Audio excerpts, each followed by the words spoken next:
Manish Sisodia CM Kejriwal के घर जाएंगे। केजरीवाल के इस्तीफे के ऐलान के बाद पहली मुलाकात, नए सीएम के नामों को लेकर हो सकती है चर्चा। उत्तर प्रदेश में बच्चों की मौत पर सरकार को घेरेगी कांग्रेस। कांग्रेस पार्टी जिलेवार बच्चों की मौतों का जुटा रही डाटा। सोनभद्र में मालगाड़ी डिरेल होने से रेलवे विभाग में मचा हड़कंप। मालगाड़ी के आगे पहाड़ का मलबा गिरने से हुआ प्रभावित। कालिंदी एक्सप्रेस की साजिश का पर्दाफाश करने के लिए जांच तेज। पुराने रेल हादसों की जांच फिर से शुरू। भारी बारिश से बढ़ा नदियों का जलस्तर। खतरे के निशान के ऊपर बह रही नदियां। कई जिलों में बाढ़ की स्थिति।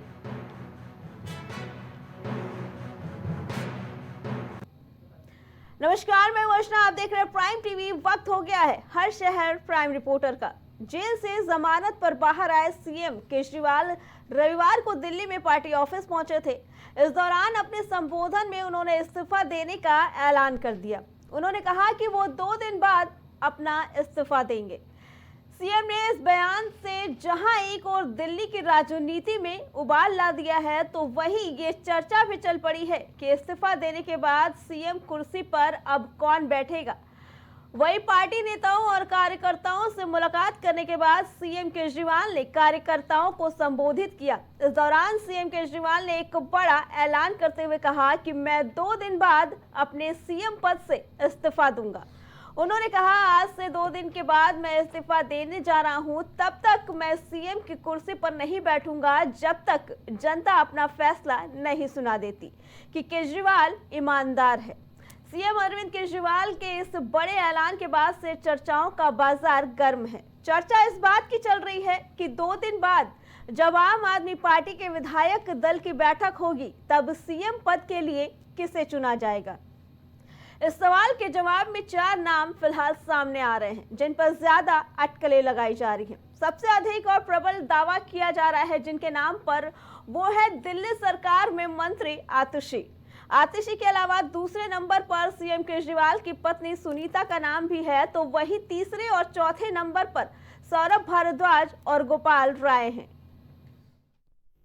मेरी पावर छीन ली, पर आपके काम बंद नहीं होने दिए मैंने। ये कंडीशन हमारे लिए कोई वो नहीं रखती, कोई हमारे लिए अड़चन पैदा नहीं करती। ये कंडीशन, इन कंडीशन को भी देख लेंगे, लेकिन मेरे लिए जो मायने रखता है वो है मैंने अपनी जिंदगी में ईमानदारी कमाई है। अगर आपको लगता है केजरीवाल ईमानदार है, जम के वोट दे देना मेरे पक्ष में। चुनाव के बाद सीएम की कुर्सी पे जाके बैठूंगा।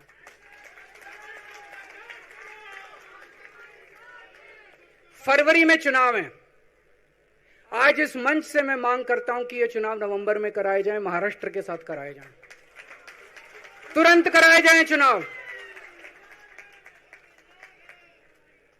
और जब तक आपका फैसला नहीं आएगा, तब तक मैं जिम्मेदारी नहीं संभालूंगा। और मैं जब तक चुनाव नहीं होते, मैंने जैसे बताया 2 दिन के बाद मैं अपना इस्तीफा दूंगा। जब तक चुनाव नहीं होते, तब तक मेरी जगह आम आदमी पार्टी से कोई और मुख्यमंत्री बनेगा। इसी पे आगे जानकारी देने के लिए दिल्ली से हमारे संवाददाता इरशाद जुड़ चुके हैं। इरशाद, सीएम अरविंद केजरीवाल ने जो इस्तीफे की ये गुगली फेंकी है, क्या लगता है क्या राजनीतिक मोड़ लेगा आपके लिए ये? इरशाद, आवाज आ रही है? जी जी जी इरशाद, सीएम ने जो इस्तीफे का ऐलान किया है कि 2 दिन बाद ये इस्तीफा दे ले, तो क्या लगता है कि इससे आम आदमी पार्टी के अंदर अब क्या रुख अपनाया जाएगा और इसका विपक्ष की पार्टी पे कितना असर देखने को मिल सकता है? जी, आम आदमी पार्टी में अरविंद केजरीवाल के इस फैसले से एक राजनीतिक भूचाल आ गया है, जिसमें देखने वाली बात यह है कि दिल्ली का मुख्यमंत्री बनेगा कौन। और अरविंद केजरीवाल ने मन से ये भी कहा था कि महाराष्ट्र और अन्य राज्यों के साथ साथ दिल्ली में भी मुख्यमंत्री पद के चुनाव किए जाएं। आपको बता दें कि इन चुनावों से शायद कहीं ना कहीं अरविंद केजरीवाल ये चाह रहे हैं कि नई सरकार बनेगी तो नए चेहरे को आगे लाया जाएगा। लेकिन जो विपक्षी दल हैं, चाहे वो भाजपा हो चाहे वो कांग्रेस हो, उनका यही कहना सामने आ रहा है कि ये बेल नहीं, एक डील है। जी इरशाद, क्या लगता है कि जो सीएम ने इस्तीफे का ऐलान किया है वो कहीं ना कहीं जनता की सहानुभूति के लिए दिया है? क्योंकि एक तरफ तो सीएम अरविंद केजरीवाल खुद इस्तीफा देते हैं, वहीं दूसरी तरफ कहते हैं कि आगे जिन सीएम के साथ जिनको जेल में डाला जाएगा, मैं हाथ जोड़ के उनसे ये कहता हूं कि कभी इस्तीफा नहीं देना। वहीं दूसरी तरफ खुद के इस्तीफे का ऐलान कर देना, क्या लगता है कि ये जनता की सहानुभूति के लिए किया गया है? जी, सहानुभूति का मामला भी इसमें सामने आ रहा है, क्योंकि लोगों का कहना यह है, चाहे वो राजनीतिक दल हो चाहे आम लोग हो, आम मानस हो, उनका कहना यही है कि यदि अरविंद केजरीवाल को इस्तीफा देना ही था तो इतने लंबे समय के बाद क्यों, तो वो जेल गए थे तो उन्होंने जेल से ही इस्तीफा क्यों नहीं दिया? कहीं ना कहीं इसमें एक राजनीतिक खेल खेला जा रहा है, जो कि कहीं ना कहीं जनता के साथ हो सकता है। जी इरशाद, क्या लगता है जिन नामों का ऐलान किया गया है कि इनकी जगह पे वो सीएम पद मिल सकते हैं, इन नामों की सूची और भी बढ़ सकती है? क्योंकि अभी तो फिलहाल 4 नामों की ही चर्चा की गई है और इनमें एक नाम तो इनकी खुद की पत्नी का भी है। तो क्या लगता है कि ऐसे में इन नामों पे ही चर्चा हो सकती है, लिस्ट आगे बढ़ सकती है? जी, गोपाल राय और सौरभ भारद्वाज और अतिशी के साथ साथ केजरीवाल की जो पत्नी है वो भी इस लिस्ट में, और कहीं ना कहीं ऐसा भी लग सकता है कि संजय सिंह भी इस कमान को संभाल सकते हैं, और भी जो आम आदमी पार्टी के बड़े नेता हैं वो भी रेस में आगे हैं। अब देखने वाली बात यह है कि अरविंद केजरीवाल के बाद दिल्ली का मुख्यमंत्री बनता कौन है, और कहीं ना कहीं ऐसा लगता है कि अरविंद केजरीवाल की सीट पर वही बैठेगा जो अरविंद केजरीवाल का ज्यादा खास होगा, क्योंकि दिल्ली सरकार को इधर से उधर नहीं जाने दे रहे अरविंद केजरीवाल। वो चाहते हैं कि जो दिल्ली की सरकार है वो उन्हीं के अंडर में चले, उन्हीं के निर्देशों के साथ चले। जी इरशाद, आज मनीष सिसोदिया भी मिलने वाले हैं अरविंद केजरीवाल से। बताया जा रहा है कि जब से वो रिहा हुए हैं उसके बाद ये पहली मुलाकात होगी। तो क्या लगता है कि आने वाले चुनाव को लेकर ये है जो मुलाकात हो सकती है ये अहम हो सकती है, और इसके साथ साथ जो सीएम पद के उम्मीदवार हैं उनको लेकर भी नामों की चर्चा हो सकती है? जी, मनीष सिसोदिया से आज पहली मुलाकात है अरविंद केजरीवाल के रिहा होने के बाद। आपको बता दें कि इसमें क्योंकि मनीष सिसोदिया अरविंद केजरीवाल के बेहद करीबी हैं, और आपको बता दें कि जो लिस्ट फाइनल होनी है वो इन्हीं गिने चुने आम आदमी पार्टी के कुछ कार्यकर्ताओं के बीच से ये लिस्ट फाइनल होनी है कि आखिरकार मुख्यमंत्री के पद पर अब अरविंद केजरीवाल के बाद कौन बैठेगा। जी इरशाद, क्या लगता है कि जो नामों की चर्चा की गई है, अगर आपकी तरफ से अरविंद केजरीवाल की पत्नी सुनीता केजरीवाल अगर सीएम पद के लिए खड़ी होती हैं, उनको बनाया जाता है, तो क्या भाजपा कहीं ना कहीं इसको भी मुद्दा बना सकती है? क्योंकि अगर देखा जाए तो अगर उनकी पत्नी बनती है तो भाजपा सीधे तौर पे परिवारवाद का मुद्दा उठा सकती है इसको लेकर। जी बिल्कुल, आम आदमी पार्टी के जो राज्यसभा नेता हैं संजय सिंह, उनके भी बयान बहुत ज्यादा वायरल होते हैं कि ये परिवारवाद वाली पार्टियां हैं, चाहे वो भाजपा हो चाहे समाजवादी चाहे कांग्रेस हो, लेकिन आम आदमी पार्टी जो आम जन की है, आम लोगों की पार्टी है। लेकिन कहीं ना कहीं मुझे लगता है कि अगर अरविंद केजरीवाल की बीवी मुख्यमंत्री के पद को ग्रहण करती हैं तो भाजपा और कांग्रेस मिलकर इस मुद्दे को उठा सकते हैं, क्योंकि आम आदमी पार्टी का खुद का कहना है कि यहाँ परिवारवाद बिल्कुल भी नहीं है। जी इरशाद, आप वहां पे जनता से मिल रहे हैं, बात कर रहे हैं, क्या लगता है जनता के अंदर कैसा माहौल है इस चीज को लेकर, अरविंद केजरीवाल के इस्तीफे को लेकर और बनने वाले सीएम को लेकर? जी, जनता दिल्ली की जो जनता है वो बेहद ही कंफ्यूज है जी। वो ये देखना चाहती है कि अब अरविंद केजरीवाल के बाद दिल्ली के मुख्यमंत्री पद को कौन ग्रहण करेंगे। और दूसरी चीज ये है कि सबके मन में ये सवाल भी है कि अगर इस्तीफा देना ही था तो अब रिहाई के बाद क्यों, जब अरविंद केजरीवाल खुद बाहर आ गए तो अब बाहर आके इस्तीफा क्यों देते हैं, क्यों नहीं दिल्ली की सरकार चलाते हैं? कहीं ना कहीं एक बड़ा खेल ये समझा जा रहा है जो आने वाले चुनाव हैं उनको लेकर। जी इरशाद, आपका बहुत बहुत धन्यवाद। तो सीएम अरविंद केजरीवाल ने कहीं ना कहीं इस्तीफे की गुगली फेंक कर चुनावी हलचल खड़ा कर दिया है, और देखने वाला ये है कि अब विपक्ष इस चीज को कैसे मुद्दा बनाता है। वहीं उत्तर प्रदेश के बुलंदशहर के जिला अस्पताल का एक वीडियो इन दिनों सोशल मीडिया पर खूब वायरल हो रहा है। इस वीडियो को जिसने भी देखा हैरान रह गया। इस वीडियो में आवारा कुत्ते मरीजों के बेड पर आराम फरमा रहे हैं। अब चिंताजनक बात तो ये है कि एक तरफ हरदोई से इलाज के लिए लखनऊ आए मरीज को केजीएमयू जिला अस्पताल ने एक गंभीर मरीज को बेड खाली न होने का हवाला देकर वापस कर दिया, तो वहीं बुलंदशहर में मरीजों के बेड पर कुत्ते आराम फरमा रहे हैं। सबसे बड़ी बात तो ये है कि सरकारी अस्पतालों के संबंधित अधिकारियों को इसकी फिक्र तक नहीं। और ऐसी बात नहीं है कि उत्तर प्रदेश के सरकारी अस्पतालों से ये मामला पहली बार आया है। ऐसी घटना लगातार हमारे बीच में कलंक बनकर आती रहती हैं, जहां एक तरफ मरीजों को उचित उपचार देने की बजाय उन्हें अस्पताल से वापस कर दिया जाता है, तो दूसरी तरफ जंगली जानवरों का आतंक या यूं कहें कि आवारा पशुओं का आतंक अस्पताल में मंडराता रहता है।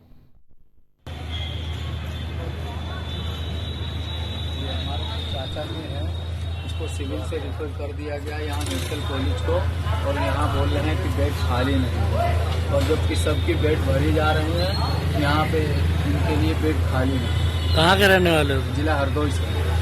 अच्छा, क्या नाम है तुम्हारा? अजय कुमार। इनका क्या नाम है? मनोज, चाचा है मेरा। अच्छा, ये दोनों लड़के हैं। चलो ठीक है। क्या बोला है डॉक्टर ने? डॉक्टर बोल दिया सीधे, हम वहाँ पे गए, हमारी पेंशन चला दिया, यहाँ बेड ही नहीं खाली तुरंत।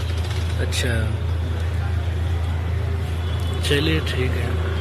सिविल से भर्ती किया गया हमें। आप कौन है? लड़की। अच्छा, क्या बोला डॉक्टर ने इनको? बोले दुख नहीं यहाँ पे खाली। इसी पे आगे जानकारी देने के लिए हमारे संवाददाता राजेश हमारे साथ जुड़ चुके हैं। राजेश, ये दो तस्वीरें दिखाई हमने, एक जहां लखनऊ के केजीएमयू की तस्वीर देखी, जहां हरदोई के मरीज को ये कह के वापस भेज दिया गया कि अस्पताल में बेड नहीं खाली है, तो वहीं दूसरी तस्वीर देखी बलरामपुर की, जहां बेड पर कुत्ते आराम फरमा रहे हैं। योगी सरकार जहां एक तरफ अस्पतालों के सुरक्षा मुहैया कराने के दावे करती है और दूसरी तरफ ये तस्वीरें क्या कुछ बयां करती है, बताइए। बिल्कुल अर्चना, अगर बात की जाए उत्तर प्रदेश के अस्पतालों की, तो जहां एक तरफ योगी सरकार हो, चाहे योगी सरकार के जो चिकित्सा मंत्री ब्रजेश पाठक हो, डिप्टी सीएम ब्रजेश पाठक जो चिकित्सा मंत्री हैं, बड़े बड़े दावे करते हैं कि अस्पतालों में कोई कमी नहीं है। अस्पतालों में किसी भी तरीके से अगर कोई मरीज, अगर कोई पेशेंट अगर आता है तो उसको दूसरे अस्पताल में रेफर नहीं किया जाएगा, उसी अस्पताल में उसको सारी चिकित्सा की व्यवस्था दी जाएगी। लेकिन जिस तरीके से उत्तर प्रदेश में एक बहुत बड़ा खेल चल रहा है, एक बहुत बड़ा खेल हो रहा है कि अस्पतालों में तो मरीज बाहर से आते हैं, लेकिन उनके लिए ना ही बेड उनके पास अस्पताल में मिल पाता है, ना ही उनके पास स्ट्रेचर मिल पाता है। यहाँ तक कि आपको बताऊं कि कई बार देखने के लिए ऐसे मिले हैं कि मरीजों को चारपाई पर लेकर लोग आते हैं, एम्बुलेंस तक की व्यवस्था नहीं हो पाती है। तो जाहिर सी बात है कि उत्तर प्रदेश सरकार की पोल खोलता हुआ नजर आ रहा है ये जो स्वास्थ्य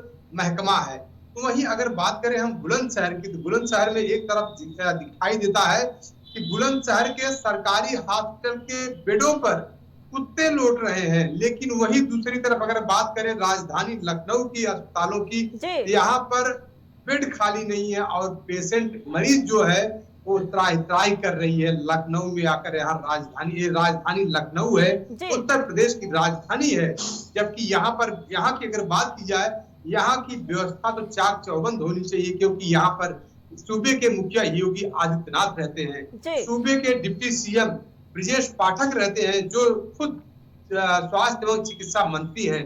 तो जाहिर सी बात है जब उनकी नाक के नीचे ऐसा मामला आता है कि बेड खाली नहीं है, जिसकी वजह से जो पेशेंट है, कई बार ऐसे देखने में आया कि पेशेंट को बेड नहीं मिल पाया और स्ट्रेचर पर ही उसकी मौत हो जाती है। तो जाहिर सी बात है बहुत बड़ा सवाल है। एक तरफ राजेश, कल सीएम योगी ने अपने अधिकारियों के साथ बैठक की, उसमें उन्होंने ये निर्देश दिए कि किसी भी मरीज के साथ खिलवाड़ नहीं होगा, अस्पतालों में उचित व्यवस्था रखी जाएगी और सभी की निगरानी बड़े अधिकारियों के अंडर में रहेगी और सीएम योगी बराबर उनसे इस चीज का जायजा लेंगे। उसके बाद आज सुबह की ये तस्वीरें देखने को मिल रही हैं, क्या लगता है कि सीएम योगी के दावे सिर्फ कागजी दावे रह गए हैं या उनके अपने लोग ही उनके वादों को झूठ बना रहे हैं?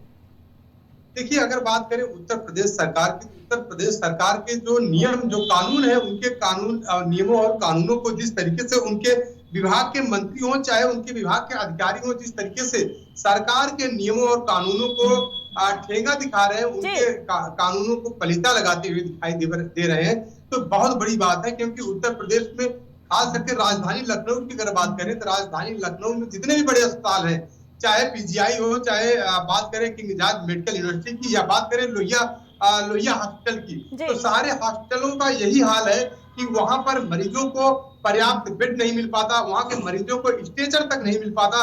यहाँ तक कि कई बार देखने में आया है कि मरीजों को जमीनों पर लेटाने के लिए जो उनके तीमारदार हैं उनको मतलब उनको जमीनों पर लिटाने के लिए मजबूर होना पड़ता है, उनको स्ट्रेचर नहीं मिल पाता। यहाँ तक कि स्ट्रेचर की बात ही छोड़ दीजिए, उनको भर्ती होने के लिए पर्याप्त बेड नहीं मिल पाता। चाहे जितने भी डिपार्टमेंट्स हो, बात करें चाहे ऑन्कोलॉजी की बात, चाहे बात करें इसकी कार्डियोलॉजी की, या बात करें अगर बात करें हड्डी डिपार्टमेंट की, कोई भी डिपार्टमेंट ऐसा नहीं है कि जिस डिपार्टमेंट में बेड पर्याप्त मात्रा में मिल सके। यहाँ तक कि आपको बताएं कि जो पेशेंट दूर दूर से पेशेंट आते हैं, 200 किलोमीटर 400 किलोमीटर दूर से पेशेंट आते हैं अपनी जिंदगी से जूझते हुए, लेकिन उनको राजधानी लखनऊ में जहाँ पे खुद सीएम योगी आदित्यनाथ निवास करते हैं, जब उनकी नाक के नीचे ऐसा खेल होता है तो जाहिर सी बात है कि बुलंदशहर में हम कैसे उम्मीद कर सकते हैं कि जिस बुलंदशहर में बेड पर कुत्ते लूट रहे हैं कि वहां पे सुविधाएं ठीक हो सके। एक तरफ भाजपा के नेता और कार्यकर्ता खुद सरकारी अस्पतालों में जाते इलाज कराने और लोगों को प्रोत्साहित करते हैं कि सरकारी अस्पताल में इलाज कराएं, और दूसरी तरफ उन्हीं सरकारी अस्पतालों की ये तस्वीर सामने आती है कि मरीजों को तो वापस कर देते हैं लेकिन उन पे आवारा जानवर घूमते नजर आते हैं। तो कैसे, कौन जवाबदेही होगा उन मरीजों की जिनकी स्थिति, जिनको सिर्फ बेड खाली ना होने की वजह से वापस भेज दिया जाता है और इलाज नहीं किया जाता है? बिल्कुल अर्चना, अगर बात करें जिम्मेदारी की तो जिम्मेदारी सरकार को लेनी चाहिए, क्योंकि जिस तरीके से सरकार बड़े बड़े दावे करती है कि पूरे उत्तर प्रदेश में किसी भी तरीके से लापरवाही बढ़ती नहीं जाएगी और सारे पूरे उत्तर प्रदेश के सभी हॉस्पिटल में कोई दिक्कत नहीं है, सारी सुविधाएं मौजूद है। यहाँ तक कि जो भी मरीज आएंगे उनके लिए पर्याप्त बेड की व्यवस्था है, उनके लिए स्ट्रेचर की व्यवस्था है, उनके लिए एम्बुलेंस की व्यवस्था है। लेकिन कई बार ऐसे मामले सामने आए हैं जो सरकार की पोल को खोलते हुए नजर आते हैं। तो चाहे एम्बुलेंस की बात करें तो लोग जो है चारपाई पे लेकर अपने जो उनके पेशेंट होते हैं उनको चारपाई पे लेकर आते हैं, लेकिन और लाने के बाद यहाँ जब हॉस्पिटल पहुंचते हैं यहाँ पर उनको स्ट्रेचर नहीं मिल पाता, जमीन पर लिटाने के लिए मजबूर होते हैं। उसके बावजूद अगर किसी तरीके से उनका एडमिशन हो गया हॉस्पिटल में तो उनको बेड नहीं मिल पाता, कई दिन बीत जाते हैं कि स्ट्रेचर पर ही मजबूर होते हैं पेशेंट। स्ट्रेचर पर लेटने के लिए स्ट्रेचर पर लेटाकर उनका इलाज किया जाता है। तो जाहिर सी बात है, बहुत बड़ी और बहुत दुर्भाग्य की बात है सरकार के लिए, क्योंकि सरकार तो बड़े बड़े वादे करती है लेकिन उन वादों को जमीनी हकीकत में कब तक तब्दील कर पाती है ये तो देखने वाला वक्त आएगा। जी राजेश, आपका बहुत बहुत धन्यवाद। तो एक तरफ जहां सीएम योगी ये दावे करते हैं कि अस्पतालों में इलाज के लिए उचित मुहैया कराया जा रहा है, वहीं उन्हीं के अधिकारी और विभाग के लोग उनके ही वादों पर पलीदा लगाते नजर आ रहे हैं।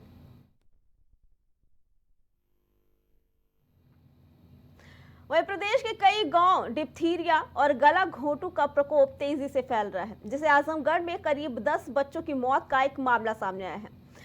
अब जिसके बाद से कांग्रेस ने आजमगढ़, उन्नाव समेत सभी जिलों का डाटा अब जुटा लिया है और कांग्रेस डेलीगेशन ने आजमगढ़ जाकर रिपोर्ट भी तैयार की है। बताया जा रहा है कि कांग्रेस प्रदेश में बच्चों की मौत पर सरकार को अब घेरने की तैयारी में है और इस मुद्दे को कांग्रेस लोकसभा, विधानसभा में उठाने की तैयारी में है।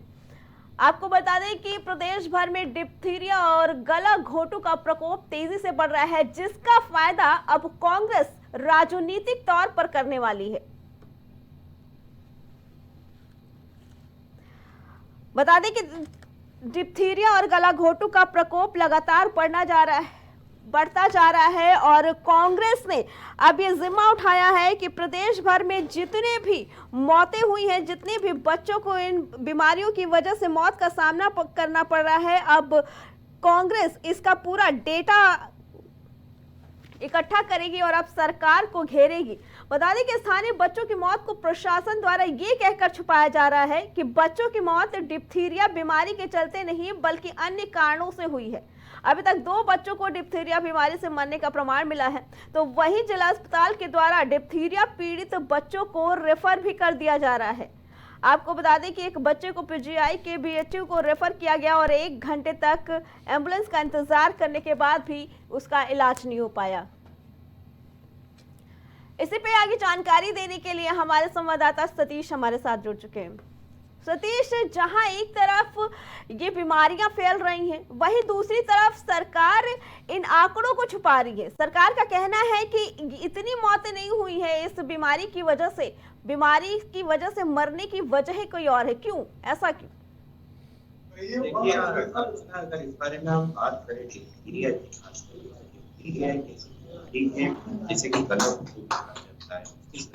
ये आपके शरीर में जो सांप का जो हिस्सा होता है वहां से शुरू होती है और ये गले तक को प्रभावित करती है। बुखार ये इनके लक्षण पाए जाते हैं और 2 से 4 दिन इसका एक मैक्सिमम टाइम माना जाता है। जानलेवा बीमारी ये इसलिए होती है क्योंकि इस बीमारी में या तो ये 5 साल से छोटे बच्चों को संक्रमित करती है या फिर ये 60 साल से ऊपर के बुजुर्गों को अपना शिकार बनाती है, इसलिए बीमारी काफी बड़ी होती है। अब बात की जाए इसमें अगर हम सरकार के आंकड़ों की, तो सरकार इन लक्षणों की वजह से कहीं ना कहीं इन चीजों को छुपाती है। क्योंकि हमने कोरोना के दौर में देखा है, आपको अगर सर्दी जुकाम कुछ होता था तो वो सीधे जो है एक आंकड़े को छुपाने की बात होती थी कि ये बुखार का केस है, लेकिन जब चीजें बढ़ी और हाथ से सरकार को निकली तो फिर सीधी सी चीज आई कि हाँ ये कोरोना के पेशेंट है। उसी तरीके से अगर हम डिप्थीरिया की बात करें तो ये आंकड़े तो काफी बड़े हैं, क्योंकि 10 मौतें सिर्फ आजमगढ़ से हो जाना ये कोई छोटी बात नहीं होती है।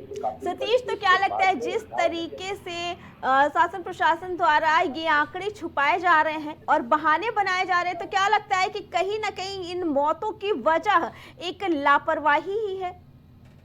देखिए, अगर बात करें लापरवाही की तो इससे तो ये तो कोई ये कोई ऐसा छुपा हुआ कोई सीक्रेट नहीं है जिसको लेकर के हम बोले कि नहीं साहब ये नहीं पता होगा। ये अस्पताल के प्रशासन की अगर हम बात करें तो इनसे ज्यादा लापरवाही किसी और अन्य विभाग में, शासकीय विभागों में देखने को ही नहीं मिलती है।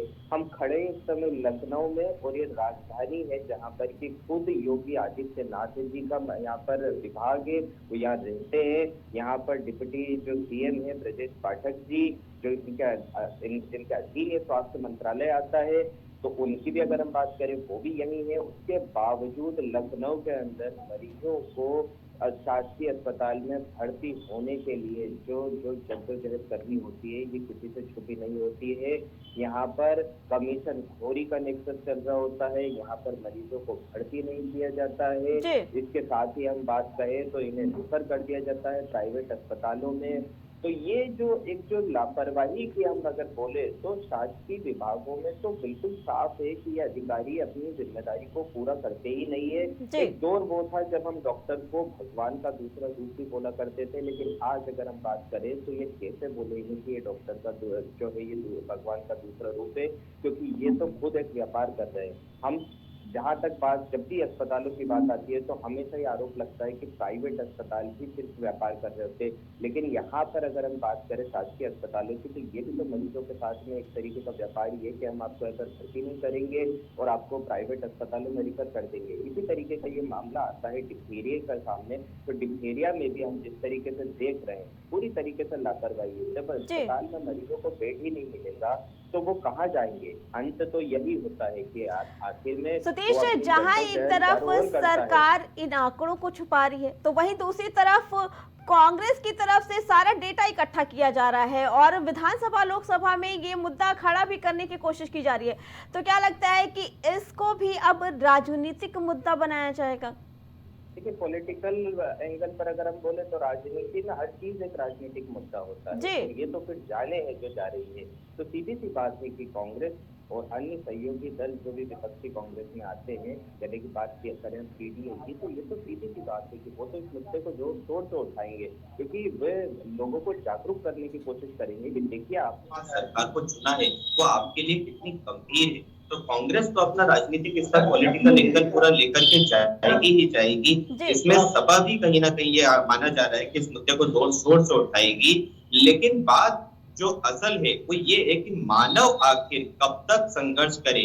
आप सोचिए कि एक बीमारी जिसको कि वैक्सीन के जरिए बचाया जा सकता है और ये बीमारी को खत्म किया जा सकता है। ऐसा नहीं है कि इस बीमारी का इलाज इस दुनिया में संभव नहीं है। एक टीका आपकी जान बचा देगा, लेकिन उस एक टीके के लिए भी कितना संघर्ष मरीज हो या उसके परिवार को करना पड़ रहा है। तो ये बेशक ये वाकई में शर्म की बात है कि हम एक ऐसे समाज में जी रहे हैं जहाँ पर कि मानवों की मूल्य ही नहीं।